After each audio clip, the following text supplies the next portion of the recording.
असा कोणता देश आहे जो आतापर्यंत एकदाही गुलाम झालेला नाहीये? म्हणजे कोणत्याच देशाचं राज्य शासन त्या देशावर नाहीये.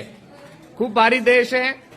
त्या देशावर आक्रमण झालेत, पण तिथले सैनिक एवढे भारी आहेत, एवढे भारी होते की त्यांनी त्या समोरच्यांना पळवून लावलं. मग इंग्रज असेल, मुघल असतील, मुघल साम्राज्यातले असुद्दीन इलियास शहा हा सुद्धा लढायला गेला होता. मीर कासिम सुद्धा तिथे लढायला गेला होता, पण तिथल्या गोरखा सैनिकांनी त्यांना पळवून लावलं. आता गोरखा शब्द म्हटल्यानंतर भरपूर जणांच्या डोक्यामध्ये क्लिक व्हायला पाहिजे. त्याच्यानंतर इंग्रजांनी सुद्धा त्यांच्यासोबत आक्रमण केलं, पण त्यांनी तिथले 2 ठिकाणे देऊन त्यांच्यासोबत कॉम्प्रोमाइज केली आणि आमच्या राज्यावर तुम्ही याच्यानंतर हल्ला करायचा नाही अशी त्यांची सेटलमेंट झाली. असा कोणता देश आहे ज्याच्यावर आतापर्यंत कोणीच राज्य केलं नाही किंवा तो देश कधीच कोणाचा गुलाम बनला नाही?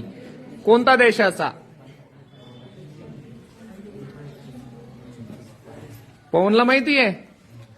तुला पण माहितीये? उठ रणवीर सपकाळ.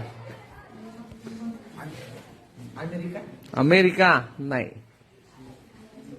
अच्छा, सार्थक गायकवाड. तांदळे, सॉरी, सार्थक तांदळे. नेपाळ. नेपाळ असा एकमेव देश आहे जो आतापर्यंत कधी कोणाचा गुलाम बनला नाही.